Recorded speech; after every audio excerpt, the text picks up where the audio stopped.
The Ontario Diagnostic Days on RealAgriculture.com is brought to you by the Ontario Ministry of Agriculture, Food and Rural Affairs, the University of Guelph, Ontario Soil and Crop Improvement Association, and sponsored by the Grain Farmers of Ontario, Agris Co-op, BASF, Bayer and DeKalb, Corteva and Pioneer, Great Lakes Grain, the Mosaic Company, and Syngenta.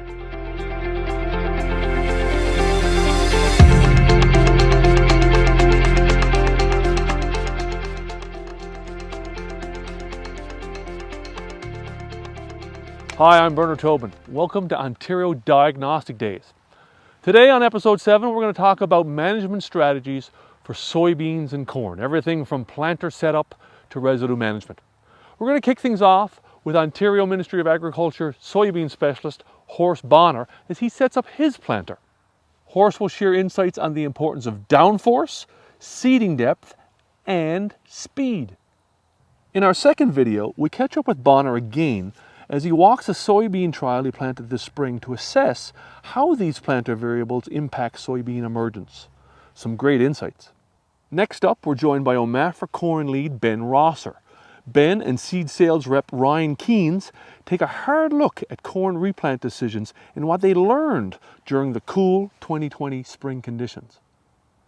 We'll then turn our focus to organic soybean production with OMAFRA soil management specialist Jake Munroe and Brett Israel from 3Gen Organics.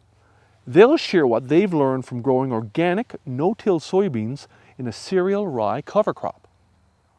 We then shift gears to pest management as OMAFRA field crops pathologist Albert Tenuta shares tips on controlling soybean cyst nematodes. To wrap things up, we'll dig into residue management. Horst Bohner will return to share his take on the role vertical tillage can play in soybean production.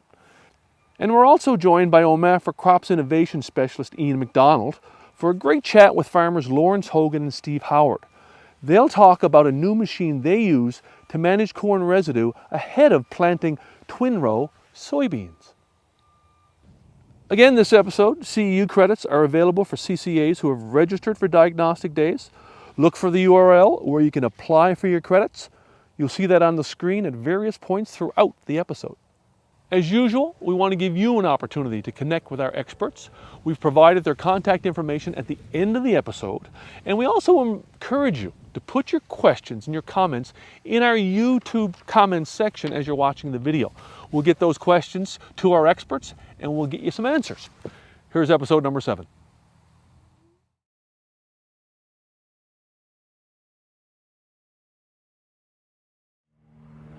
It's Horst Bohner here, soybean specialist with OMAFRA. I'm standing in front of my research planter and I thought I'd point out 3 things that I've learned and I'm doing some more experiments with to see if we can improve this planter. It's a 15-inch row unit. It's got coulters on the front and I've also got this second gang that I can lift here for a 2x2 fertilizer placement for both dry, and I've also got the liquid on there. So this is a 7200 John Deere unit, so it has a little narrower rows on the actual units, and of course it's a vacuum planter. Okay, so when we got this, we decided that it didn't have enough down pressure no-till sometimes, especially on clay soils. So we got this 2020 Air Force from Precision Planting Systems, and it does a real nice job for us. It's got a compressor in here and an air tank. Now the difference between this unit and a Delta Force unit, which is of course what I would suggest a lot of people are going to if you're going to go down this road, this unit with the airbags, here's an airbag that's not inflated. Of course, it does it across the whole planter, so all the units are the same. As you drive down the field and there are variations in the field, the whole planter adjusts, okay? So the delta force actually does each row hydraulically, which is superior, of course. And the other thing with the hydraulics versus the air, as you can imagine, you can see it's kind of dusty today. We've been planting already. And of course, a compressor with dust causes problems. And these are about 10 years old now, and I've had to replace the bags as well. But anyway, on the whole, works great. The other thing I'd just point out is that these sensors, in turn for the 2020 system in the cab, the thing I've learned, of course, on a dusty day like today, sometimes it doesn't read properly anymore, so you have to clean them every now and then. Perfect. All right, so the three things I want to point out to us today, we're going to talk a little bit about these coulters, we're going to talk a little bit about the Keaton seed firmers, and finally, on the tail end, we're going to talk about the closing wheels. So, what's up next? The coulters. So down here, we're looking at these coulters now. So these are Yetter units, again on 15-inch spacing right in the furrow for the soybeans. So of course the question comes up immediately, how deep do you run these coulters? So you can see here that I've been experimenting with some different depths. Years ago we did that on a John Deere drill, and of course a John Deere drill, no-till drill, doesn't have coulters that come with it, so we had someone put on extra coulters and we tested what's the right depth.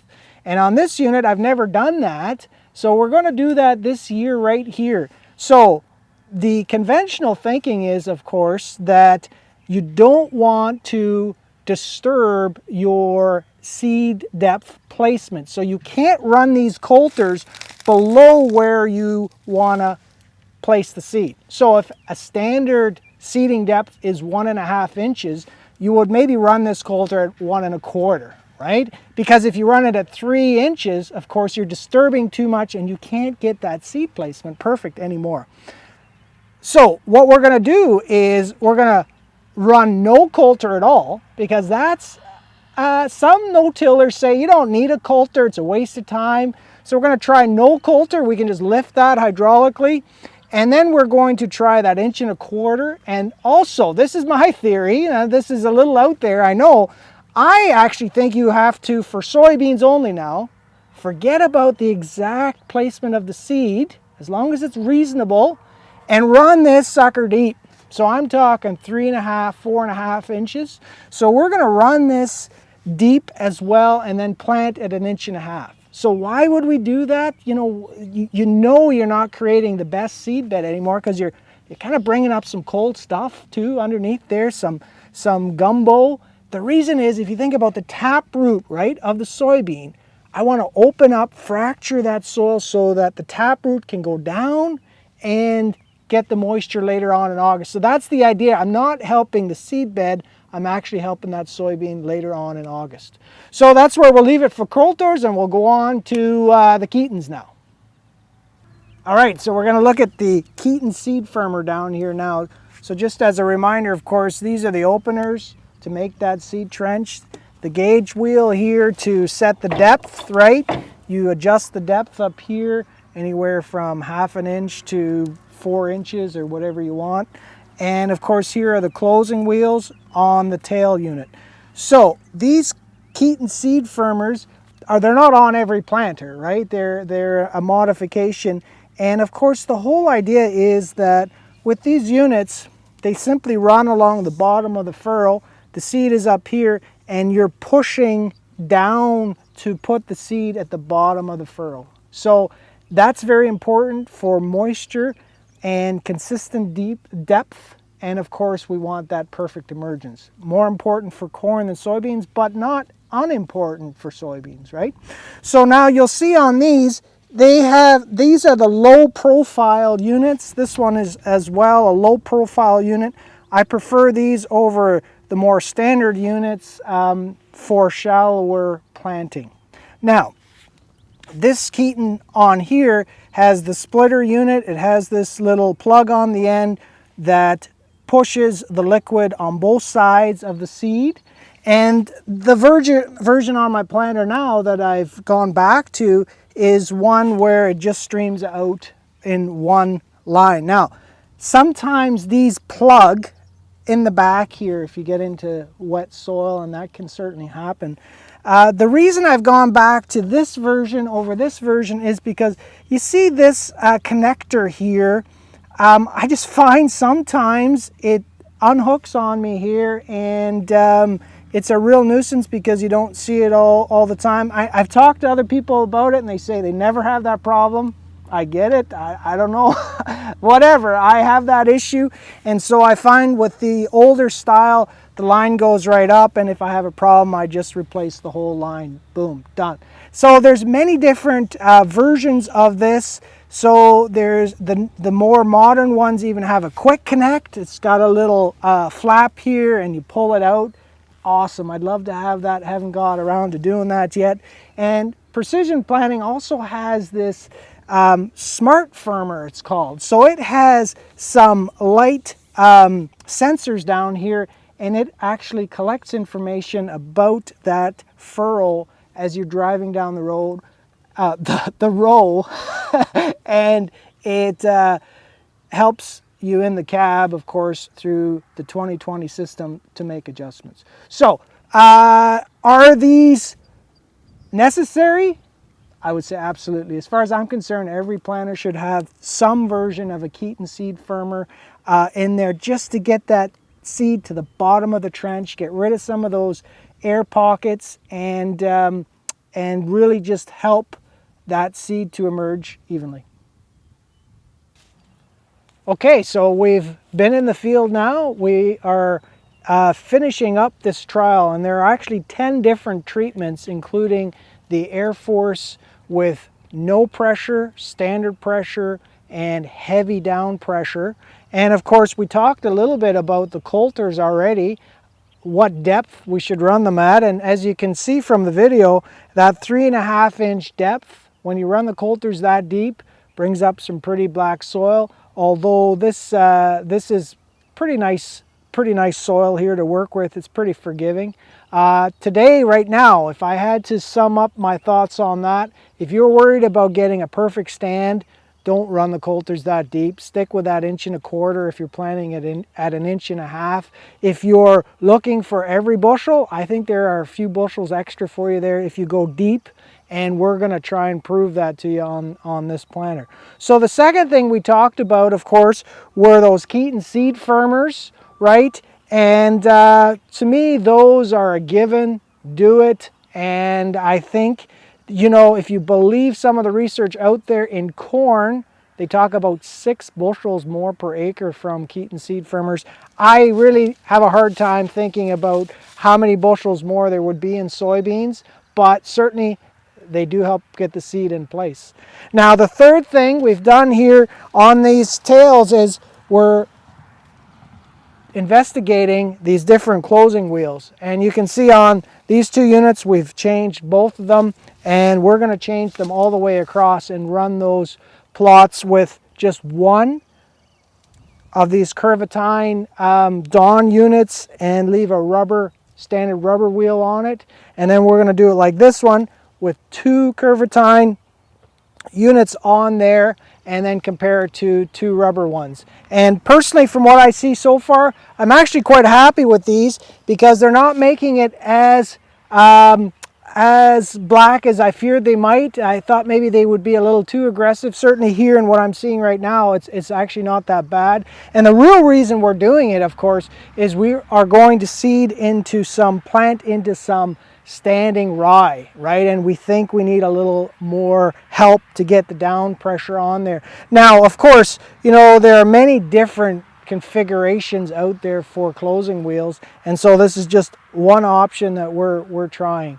Okay, so at the end of the day here, I think we really have the opportunity with any planter, if it's set right and you make the modifications for your specific scenario, to get some extra bushels. And to be honest, I've seen 4 or 5 bushels there if it's set up just right compared to, you know, not worrying about it.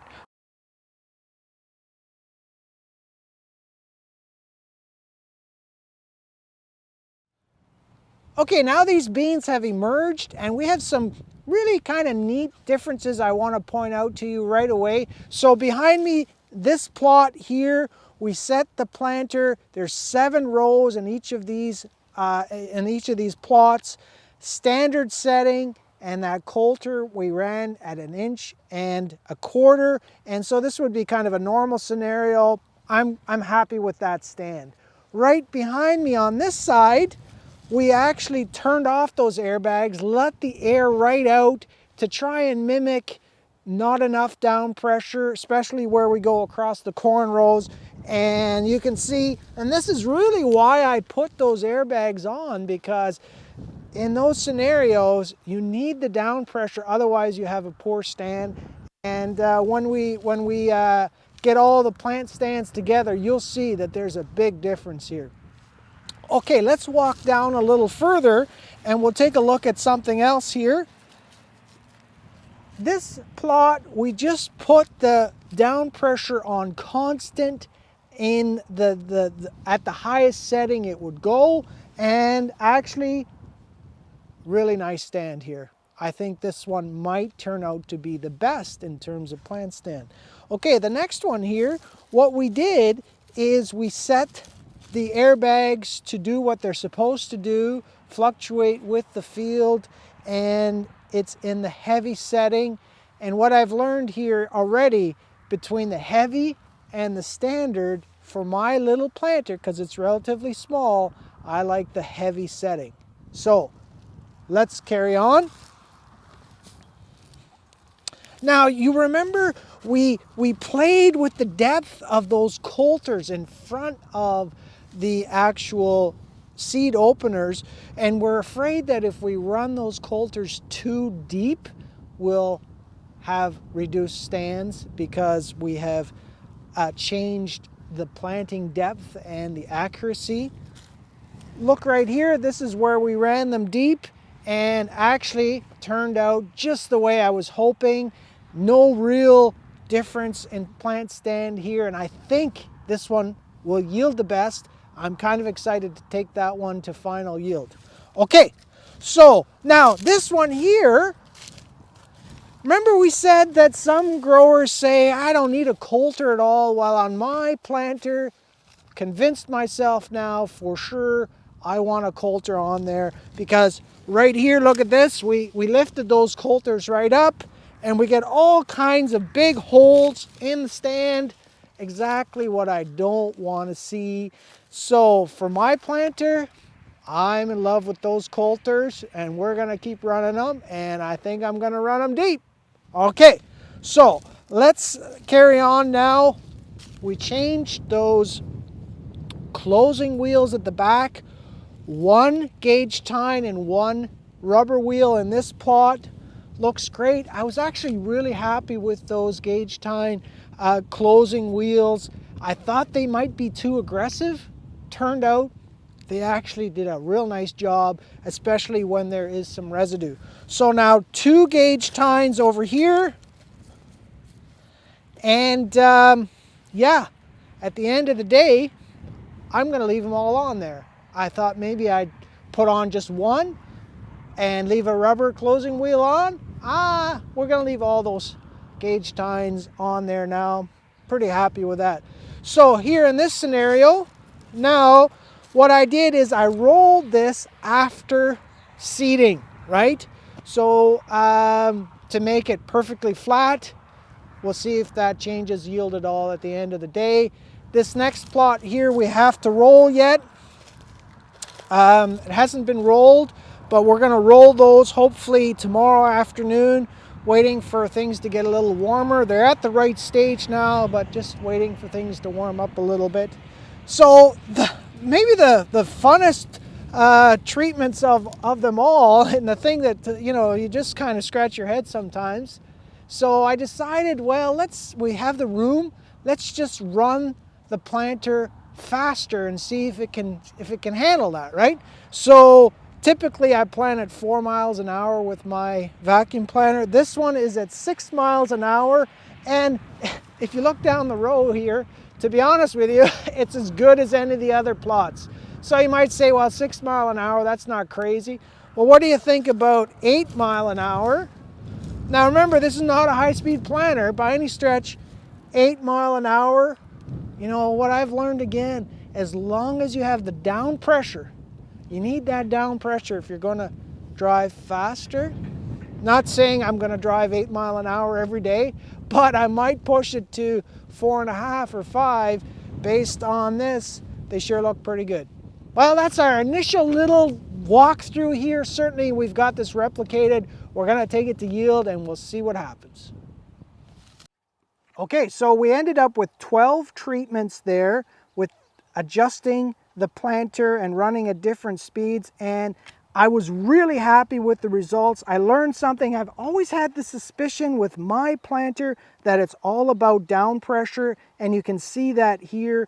Treatment number 2, no down pressure, and we really had reduced plant stands. That's just because that seed was not in the ground properly. Heavy down pressure, treatment number 4, did very well for us. I think my planter performs best at that heavy setting on my 2020. Now, the most fascinating part is treatment number 5, 3.5 inches deep. I ran those coulters, and actually I had a better plant stand, slightly better than running them at a standard depth of 1.25 inches. That kind of excites me because I think there'll be more yield because of that root structure issue that we talked about. Now, those gauge tine closing wheels we put on, you can see in treatment 8 there, also a really nice stand, kind of excited about that. In treatment 9, where we rolled right after, that can be a problem in terms of crusting, getting those seeds out of the ground, and we did have a slightly reduced plant stand. And just as a final thought for you, this is just hard to wrap your brain around, but that's what the numbers were. I ran that planter at 6 mile an hour and it was completely fine as long as I had the down pressure. And even at 8 mile an hour, really, you know, from those numbers, a very good plant stand. So I'm excited to see how the yield will turn out, and let's leave it at that.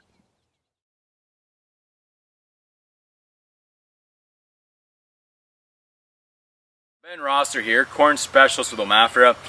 Today we thought we'd talk a little bit about corn replant scenarios. And corn replant scenarios did come up in spring of 2020. Surprisingly, a lot of cases where it was crusting or other issues going on which caused issues with corn emergence, and maybe a little bit of the odd case where corn had been planted prior to that cold weather snap we had, and some replanting had to occur. But you know, maybe it's not as much as what we maybe would have thought back in early May. To start things off, we had a conversation with Ryan Kennis. Ryan's a farmer and seed dealer near Elsa Craig. He had a replant scenario with one of his growers, and we thought we would go through some of the thought processes that Ryan went through with the grower in this case, and talk about some of the other things Ryan learned about planning ahead of the cold weather that we had in spring of 2020. So Ryan, we're back to the field again. It's a hot July 7th today. Kind of surprising driving in, looking for the difference between these two fields to see how different they were. You know, it wasn't really obvious until you kind of got up close where this seam is between these two plantings. Yeah, that's right. There's only we were just doing some counts before we started shooting. There's like, we're looking at V7 corn for the replant, V7, V8, and then V10 for the old stand. Height difference, yeah, you can see a bit of difference there, but in leaf stage, there's really not that much difference. So we're only kind of 2 or 3 leaf colors apart from each other here, which is kind of surprising. Yeah, I would have expected to be, you know, half of that, right, considering it's a whole month. Ryan, you mentioned planted May 4th, -2 that night after planting. You know, from the week after that, that was kind of just getting into that cold spell that we saw in early May this year. That's right. So it seemed like it was pretty much a whole week of near freezing temperatures or below freezing temperatures every night following the 4th of May, all the way up till, I think it didn't warm up for a whole week until the following Monday, which would have been like 13th or 12th of May, something like that, right? Right. And obviously in that time, the big discussion point is how is this early planted corn going to fare for these growers? Yeah, so it was, by and large, most of the corn turned out pretty good planting in those conditions, but there is the one-off situations like this, for example, that required some attention. So Ryan, you mentioned you were called out to the field May 28th. The growers concerned about some of the variability he saw in the stand in the field at that point? Yeah, so we were here May 28th. It was a bit of there was a few showers rolling through that day. So obviously it was a little damp and we couldn't do anything about it at that point. So we came back out Monday morning. We redid some counts and we were getting still in that 15 to 20,000. And with the variability of that stand, we had 10 to 15,000 good plants and then five or so thousand poor plants. We thought probably the best idea to just start fresh. So if you had 20,000 relatively uniform staging and distribution across the field, your decision if that had been the case? Yeah, if we had 20,000 even good plants, I think we would have left it. But in this case, it was not. That was not the case in this scenario. And as we showed in our visit back in middle of June, lots of plant-to-plant staging variability, small plants in the presence of large ones. That really showed through with that one hybrid. Yes, it did. It did. Just in the one hybrid. This one, the one behind us, we obviously left it. There's a big difference in the height and staging. It was it had a reasonable stand, at least 20 to 25,000 good plants. So Ryan, again, you were talking with the grower end of May, early June, talking about replanting. Obviously, we think we've lost some yield potential because of the fewer plants, also really variable plant stand. I'm just curious when the question of replanting comes up at the beginning of June. Some growers are also concerned about what the yield potential of that replant is going to be, planting later than what we'd maybe normally plant in a normal year. Just curious what your thought process and discussion was with the grower around that. Yeah, so obviously there was some yield potential lost with the existing stand, seeing that was basically half a stand. Last year, a lot of us didn't plant our corn in this area until it was like 6th, 7th, 8th, 9th of June. We were sitting here on the 1st of June, scratching our head trying to decide if we should replant, and then that kind of put it into perspective, right? We still had a successful corn crop last year, planting a whole week after at this point, and we thought, so yeah, we took a little bit of a yield hit with this early planted thin stand, but we're not gonna. It's not gonna like we're trying to weigh whether this will out yield that good stand or that poor stand, and it was kind of obvious to us that considering last year what we went through. So you weren't afraid to come back June 1st, later than what we normally want to plant, but expectations for a good crop are still there. Yeah. And maybe different than if you would come in, say, June 15th or June 20th trying to make that replant decision. That's right. There's a big difference between the 1st of June and the 15th of June. So Ryan, we've decided a replant is worthwhile here. We're justified based on what the stand was to start with. What's going through the decisions in terms of how we correct that? For instance, in the soybean world, we just come and patch things up. We're about 10,000 plants behind here. Can we just run the planter in and add 10,000 more plants to correct for that? No, that's not a good idea. Corn is very different than soybeans. A lot of growers will say, what if I just go in and stick 10,000, just move the GPS over a few inches, stick 10,000 in to thicken up that row. By the end of the day, that's not a good idea because those, well, obviously if we had done that, say, besides this corn here, look at the difference in height, right? Like this replanted a whole month later would have been a weed, so to speak, versus this one, because this one will just end up shading this one out.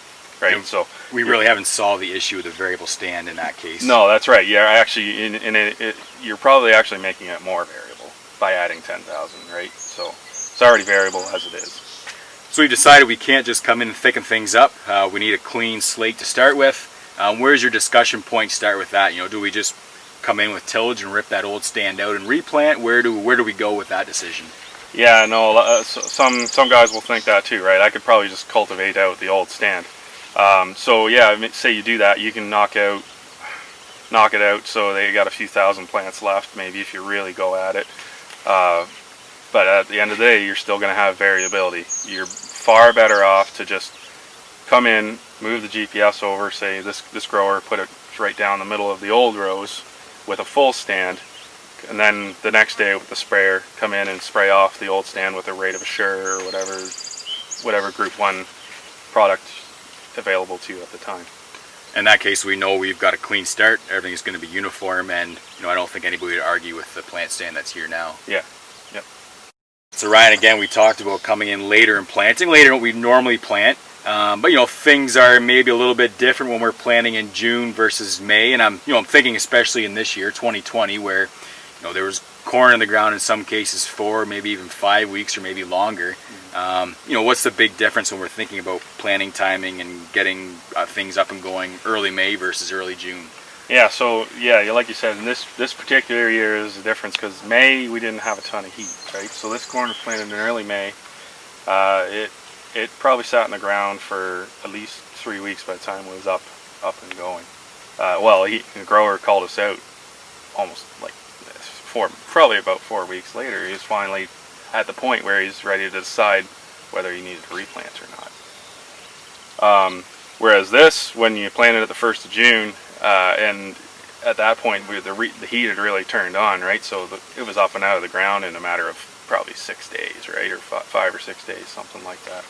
And I think in that first visit we had when we were filming back middle of June 15th, it had only been in the ground for 2 weeks, and we were already at about a V2 stage at that point. Yeah, that's right. So obviously things, even though we're later, are really going to move at that point. Yep.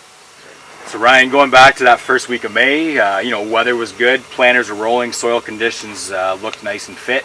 But there was that 1 week of cold weather we had coming up, well below seasonal.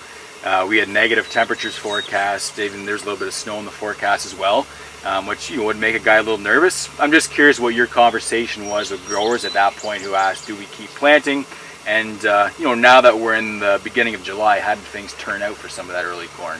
Yeah, so I had this conversation with a lot of growers that week, and my general recommendation was like, yeah, let's the ground is fit, let's put some in, let's be selective, make sure it's good and fit. Try and pick a hybrid that we know is generally pretty tolerant to stress emergence. So kind of from a risk management perspective, maybe not jamming all the acres in before that cold weather's coming, and would you agree maybe being a little bit selective in what hybrids are going to go in the ground if you've got some that are tolerant versus some that are maybe not as tolerant from a cold weather perspective?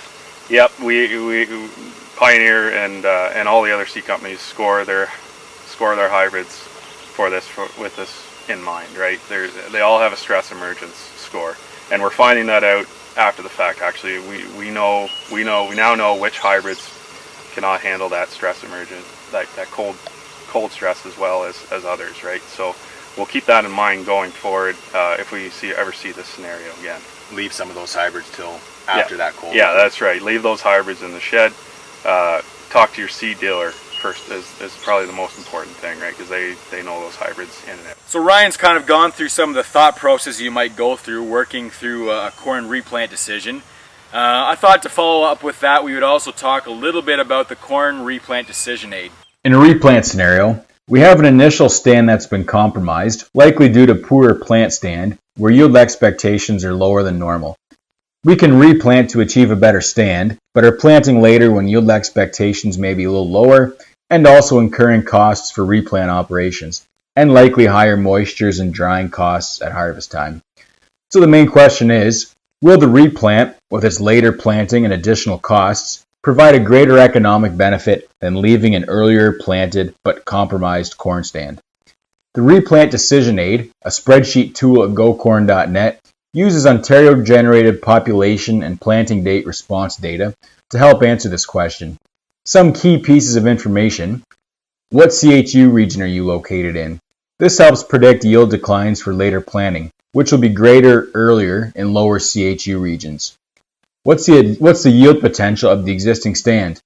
Initial planting details records initial planting date and your expected yield for a normal plant stand. Actual plant stand records population for the compromised field to provide a yield estimate relative to expectations for a normal stand. What's the yield potential for replanting? Replant details records replant date and replant hybrid CHU for estimating yield and harvest moisture for the replanted hybrid for the given replant date. Is there an economic benefit to replanting? Now that we've established yield and moisture expectations for our existing stand versus estimates for a replanted stand, replant economics adds in corn price, drying charges, crop insurance payments, seed, herbicide, and equipment costs to provide guidance for whether there's an economic benefit to replanting. Last, there's a summary of all estimates and economics and a final comparison of the returns for replanting versus keeping the original stand. As discussed with Ryan, there are a couple things that should be taken into consideration, not included with the calculator.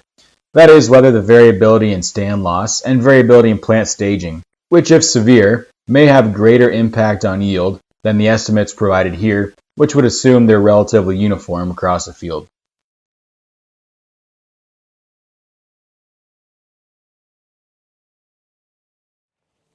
Hi, I'm Jake Munroe. I'm a soil management specialist for field crops with OMAFRA.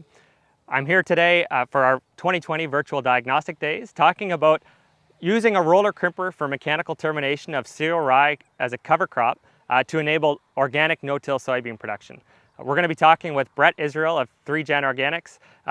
They farm just outside of Drayton in Wellington County, and they've participated now for 2 years in our multi-site trial evaluating this system across the Heartland region with Ontario Soil and Crop.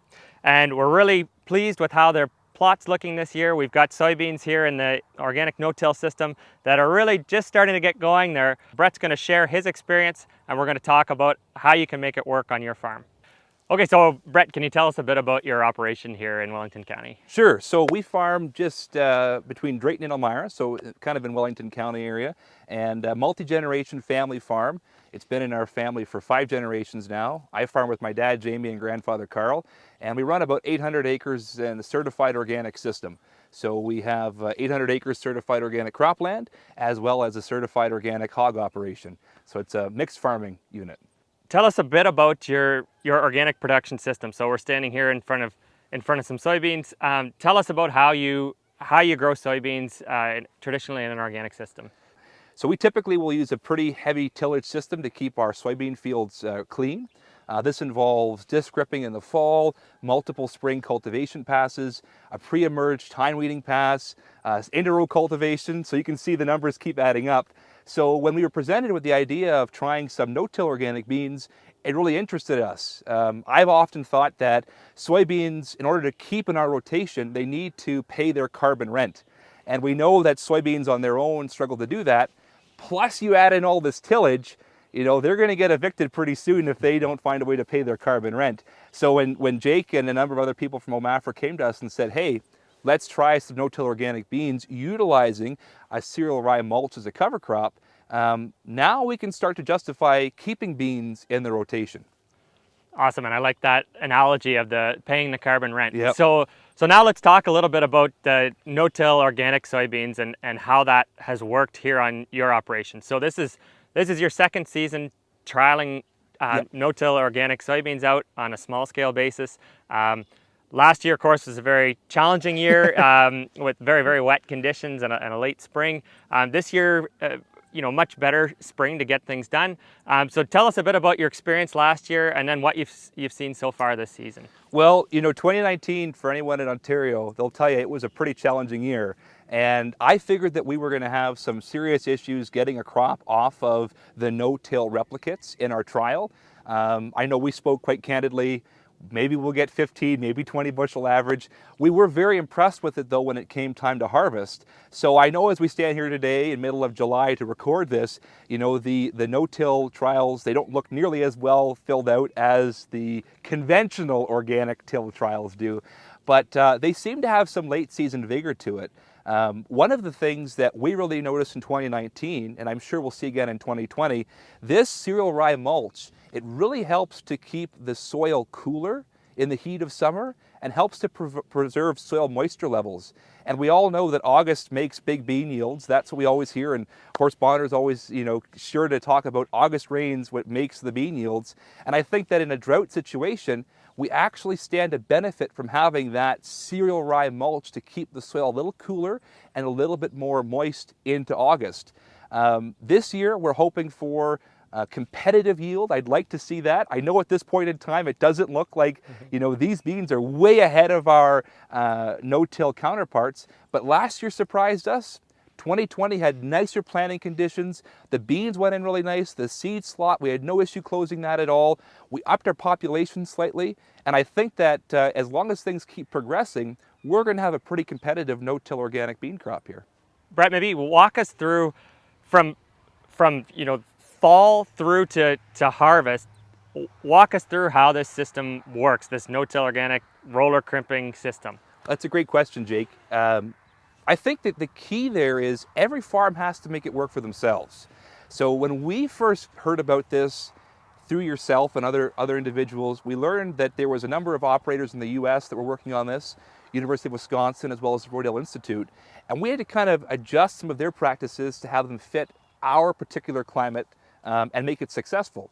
So on our farm, what we're typically doing is having the cereal rye drilled in September, early September if we can, and we'll have that follow a small grain crop, typically barley or wheat. That way we can get the cereal rye in early enough. We'll establish the rye in the fall. To get these trial strips set up here, what we did is we seeded the entire plot area perpendicular to how we were going to plant it. And then what we did is we came through and terminated where we wanted to have the conventional organic or the tilled organic trials. We used our John Deere disc ripper to terminate the cereal rye and then allowed the other areas where the no-till is taking place to overwinter. The rye grew up into the springtime. We have a lovely canopy, very tall, lush, thick rye. And then we pulled in, I believe May 24th was the planting date, and drilled with a John Deere no-till seed drill that one of our neighbors was kind enough to help us with, our soybeans into the standing rye. And then following that, we proceeded to crimp it with a roller crimper to help with the termination of the rye and to form that mulch. So there really is no tillage involved in that system. It's a nice kind of transition from a small grain to the rye to the soybeans. And we like it because, again, it helps to have those soybeans pay their carbon rent to our system. We've talked a bit about this before, you and I. We've, of course, got many sites as part of this project. But we've found that your farm here in particular has performed quite well, in particular with having a nice, even and strong and thick stand of rye. So I guess what I'm asking is, are there any particular advantages that you guys have as hog producers in this system? And also maybe you could touch a little bit on the typical weeds that you've got in your farm and how the rye does against those weeds. It's a great question, Jake. I think that this system is well suited for us. We have, as I mentioned before, been in the pig business for a number of generations, and I'm fortunate to be able to farm on land that was well taken care of by my father and grandfather and even his dad before him. So we have high soil fertility levels, P and K levels that are at a point where we actually can create more weed problems, we find at least, with particular weeds that like high fertility soils. So on an ongoing basis, our biggest challenge from a weed control perspective is lamb's quarters, pigweed. We have some velvet leaf issues and some thistle issues that can spring up here and there. And that the three I mentioned before, lamb's quarters, pigweed, velvet leaf, they all love high fertility soils. So we can work to control it with tillage, but the rye allows us to control it in a much more effective way, regardless of having weeds on the plant row. So there are some advantages that we see just having the rye in the system to control those weeds on the row. In terms of rye establishment, I believe that having high soil fertility levels and the ability to apply manure in the system aids us in getting that thick stand of rye we need to make a sufficient mulch.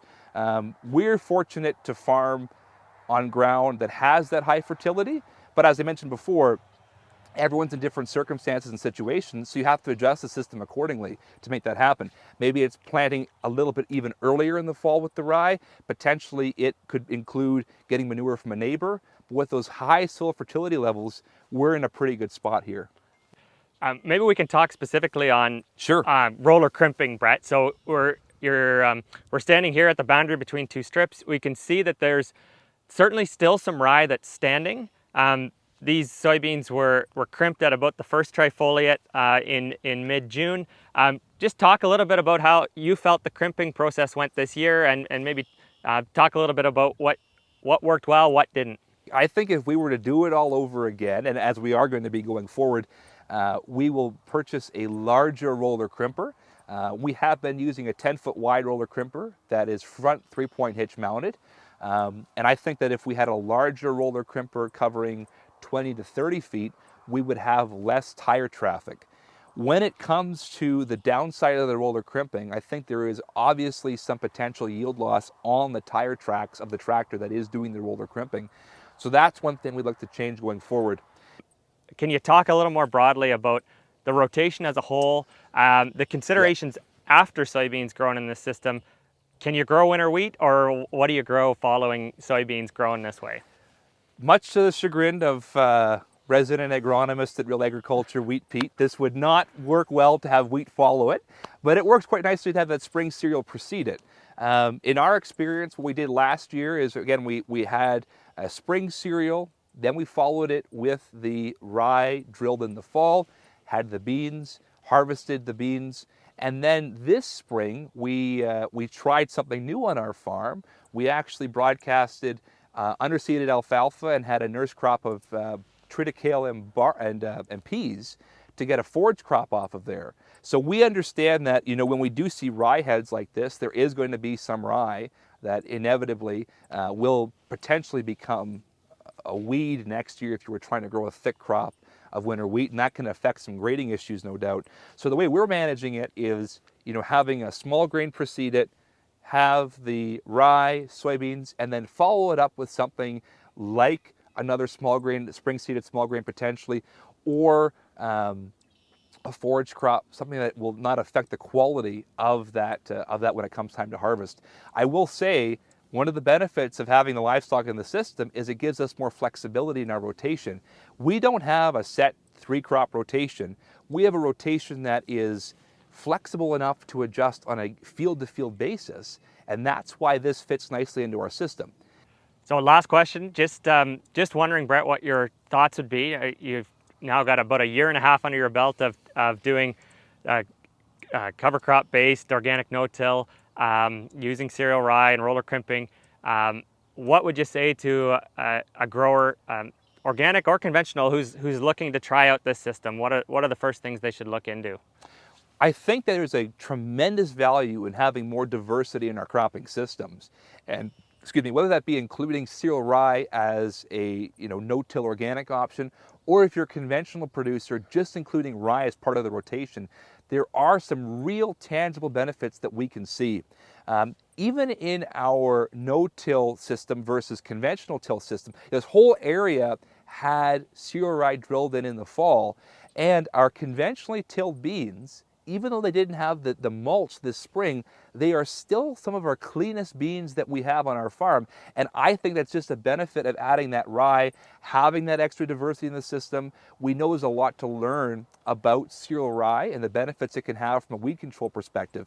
So I would encourage any producer, organic, conventional, somewhere in between, wherever you may be, to consider this as a good fit for your cropping system.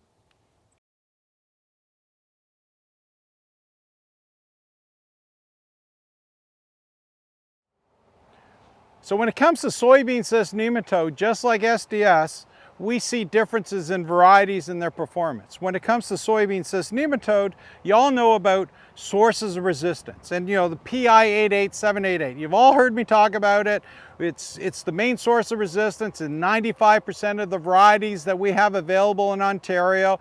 You've heard me talk about, and you've heard the Soybean Cyst Nematode Coalition talk about how cyst nematode populations are changing in the field. They're adapting to the 88788. So we're seeing more and more cyst nematode reproduction on roots. We're also seeing that impact on the performance in the fields. Here's a great example in this performance trial that we've got, where we've got a Peking source of resistance, the other one that's available for Ontario and other producers, the majority in Ontario and Canada. In the US, you've got Hartwig and a couple others, but for us, Peking, PI 8788. This is in a field here where we've got an adapted population. We're starting to see anywhere from about 30 to 40% reproduction on the PI 88788, and we're still below that 10% on the Peking here. So the Peking source of resistance is still effective. You can see how well these soybeans are growing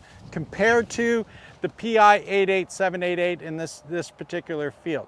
There will be an impact on terms of yield and that in our trials over the past few years here and elsewhere in the Rodney West Elgin area. We've seen an increase of anywhere from 2 or 3 bushels up to 8 bushels with the Peking, or even greater. We've seen yield losses up to 50% or more in the 88788 because of that loss of resistance. So when it comes to managing soybean cyst nematode, first of all, you've got to take the test, beat the pest. You want to know what your levels are, but you also want to know, is the 88788 performing as it should? If you start seeing soybean cyst nematode symptoms, stunting, cyst nematode on the roots, and that it means the population is adapting.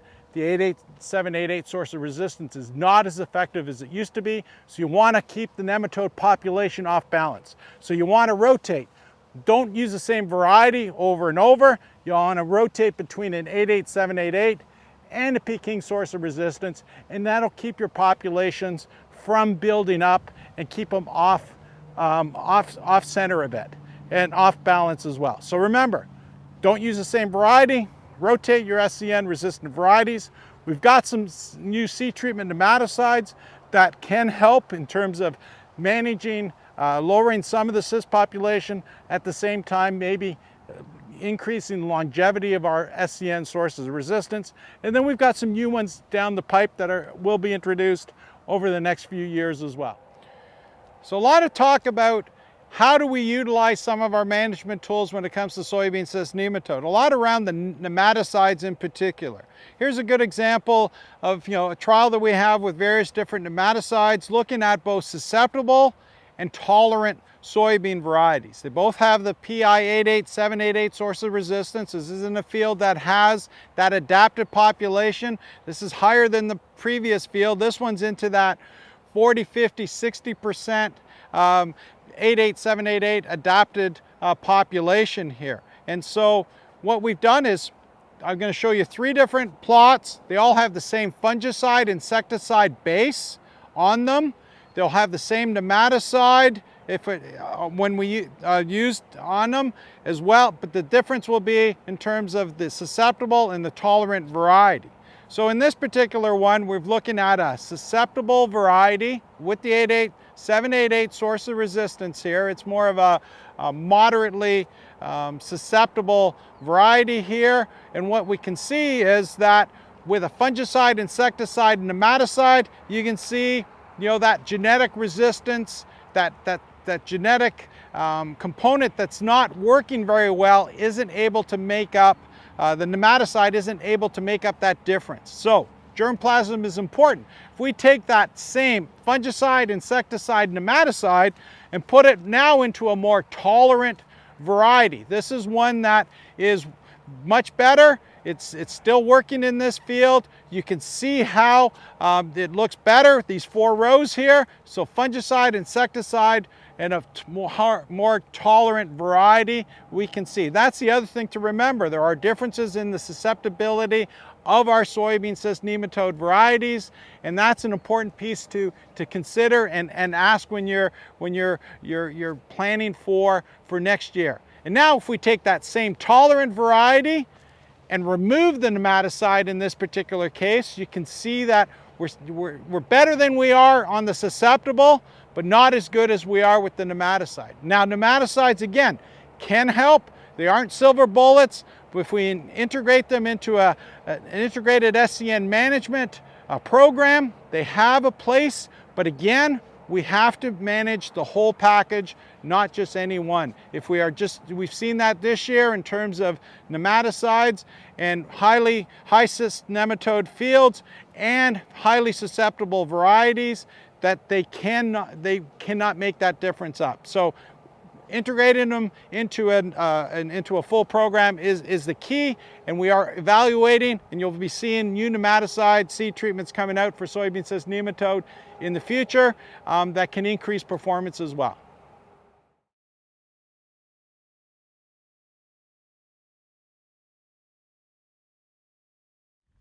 Hello, it's Horst Bohner, soybean specialist with OMAFRA.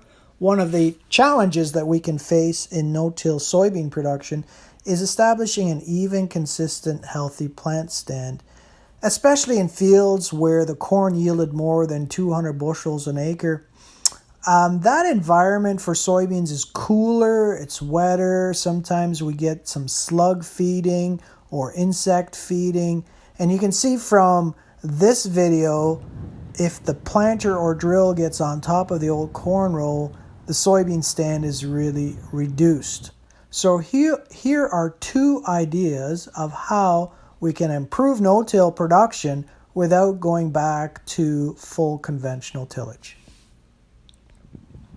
So we're here to do a little vertical tillage springtime, which is my favorite. We used to do it in the fall. Now we've moved more to the spring, largely because the corn stalks are just more brittle, and that way we can keep the integrity of the soil as long as possible. This is one of my favorite pieces of vertical tillage equipment, the Great Plains Turbo Max. And the reason I like it particularly is because, of course, we can change the angle of the gangs and make it more or less aggressive. And right now it's set at 0, so these are at 0 degrees, and of course that's finishing it for planting, right? And then we can adjust it all the way to 6 degrees, and you can even fill some ruts if that's a requirement. The other thing that I really like about it, you'll see at the back that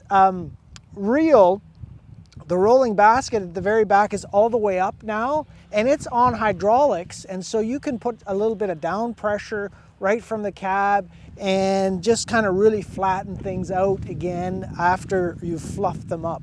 Now in the springtime here, I like to go just a couple of inches. We're not trying to deal with compaction. That's a fall time kind of tillage process. What we're doing now is seed bed preparation, right?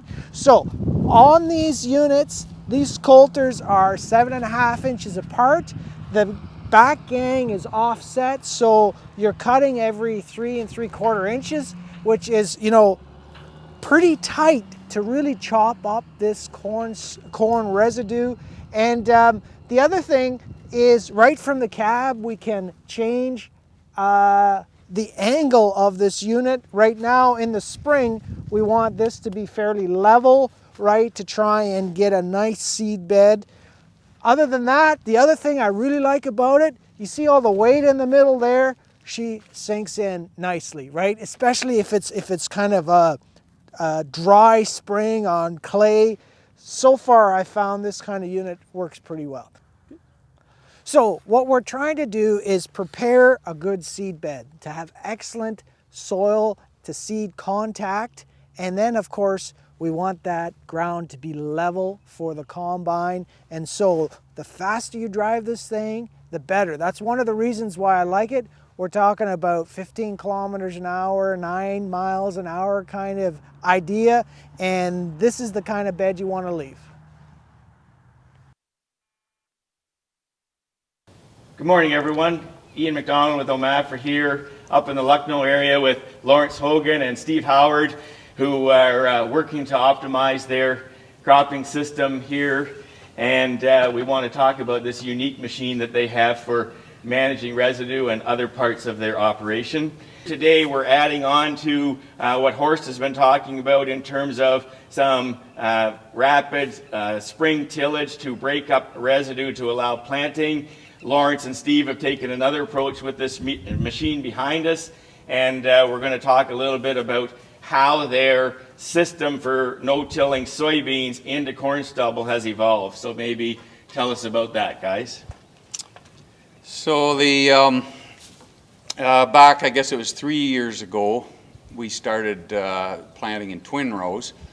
The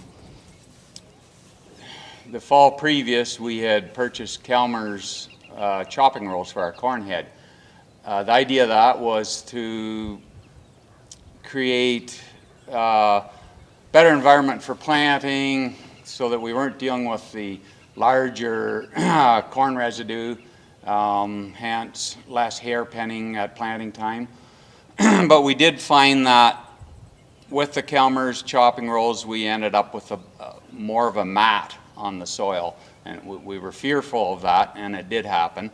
So we had this machine already for, we were using it for no-tilling corn to clear a row for corn. So we tried it out 3 years ago on the corn stalks, and found that it worked quite well for that. It enhanced the drying and warming of the soil. It clears a path approximately 14 inches wide, which is ample width for the 10-inch twin rows. And we were very happy with it that first year, and going forward we've used it the last 2 years, not on every single field, but where needed, basically. And so maybe just talk about the machine. It's a 16-row unit, and how is it laid out to do what you need it to do? Well, I guess we purchased it from a company in Quebec, Munroe Farmy, and we purchased it with no row cleaners on it. So it normally comes with, well, they're very similar to the Martin row cleaner. But we had these cut out of the row cleaner themselves is cut out of they're used John Deere no-till drill discs, and we designed them with that, or well, we copied other designs with that swept back approach, and the idea of that is for cover crops. If you have more cover crops, less issues with the wrapping. And we really like the way they work. They're a lot cheaper than if you were to purchase the new spiked style row cleaners. We cut the back row back. We cut it down a little smaller because it tends to be, it will gouge if you do not do that, because the front set basically is clearing all the residue for the back set to ride on. So then it's not up on the crop material so much, and so then you end up with that nice clear strip. Ideally there's no soil moved, and normally there isn't. We do have to adjust a little bit as we're changing soil types. The sandy ground, it will want to dig in a little more, but we can control that by lifting the front end a little bit. So yeah, I guess what I didn't mention, we'd like to go out, I would say on average 2 days ahead of planting. So it just enhances that drying. You have to sort of look at the weather and see what you think is the right day to do it. So in terms of incorporating the residue cleaner into the soybean no-till production system, how have you managed the corn during and after harvest? Okay, yeah, so we did go to the Calmer's rolls, and the main reason we went to them was to improve our wheat planting the following fall, to try to break down that residue, especially the big pieces of stalk. And so it has done that, but it did create that problem with the mat on the soil, and this we think has eliminated that problem. That being said, this unit does not work well if it's following a corn head that is not a chopping head or chopping rolls. It doesn't plug, but it just doesn't do a great job. You have the big stalks hanging on, and they just don't flow aside the way it is if it's chopped up. And so that just adds to the soybean planting problem associated with no-till. Yes. Yeah. And also when we used to no-till on 15-inch rows into the big stalks, and there's always an issue cutting through the big stalks, and it was just never as consistent.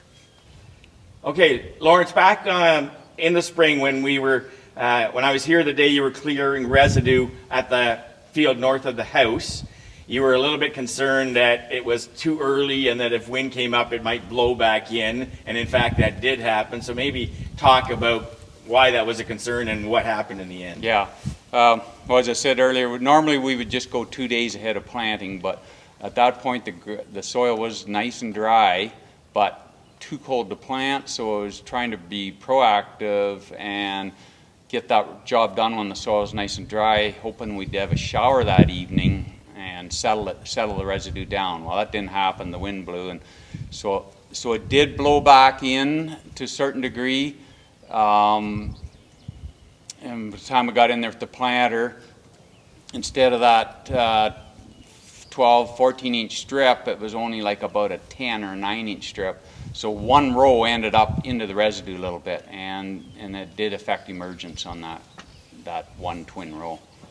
But as I've been coming back and taking pictures, it's still very obvious between the soybean rows until they fill in that area between the two rows is clear of residue compared to the residue beside, between that set of twins and the next. Yeah, it is, yes. The worms do, it's surprising how quickly worms bring the small residue back in. So after you did the machine and you waited the day or two, or depending on the weather, when it's ripe and ready to go, you plant, and you guys each plant with a different planter. So maybe let's talk about why a corn planter and why a soybean drill in those scenarios. Well, I guess it's just to get it done quicker, I guess. Always seem to have a rain in the forecast. You're trying to get one more field done before it's going to rain, and just to get more done in a day.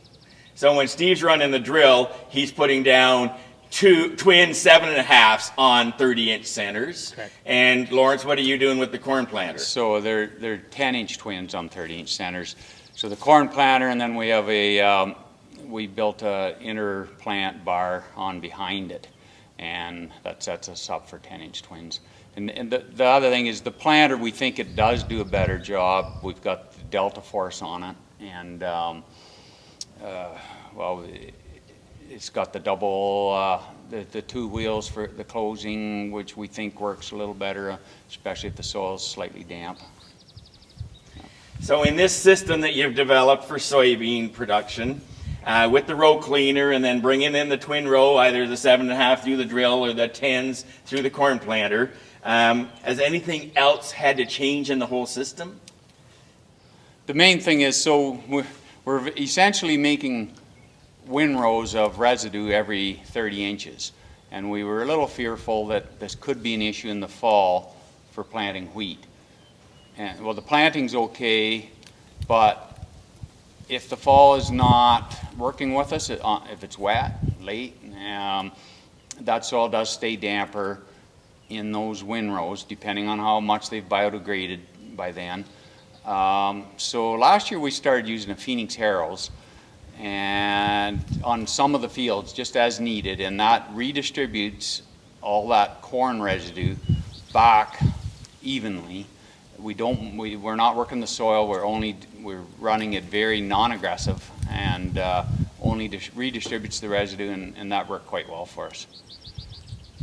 One thing we want to talk about as we wind up this session for the virtual diagnostic days is the fact that we're looking at ways to reduce tillage in a soybean production system, but still get the residue management that we think is a big part of handcuffing us on no-till production.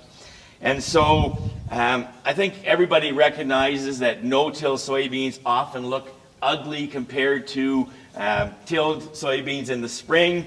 And all the work that Horst has done, he's really not found much difference in terms of an end-of-season yield difference, maybe 1 or 2 bushels. But are there ways to manage that residue, to make it come out of the ground with better emergence and get that quicker start in the spring. And I think these two systems that Horst and now Lawrence and Steve have described are methods to explore as an opportunity. We hope you enjoyed episode 7 of Ontario Diagnostic Days. Lots of management tips there for you to take to the field in 2021. We're going to wrap up Ontario Diagnostic Days on October 21st with a special live broadcast at 3 p.m. on RealAgriculture.com. So tune in. We'll have it across all our social media platforms. We'll see you then.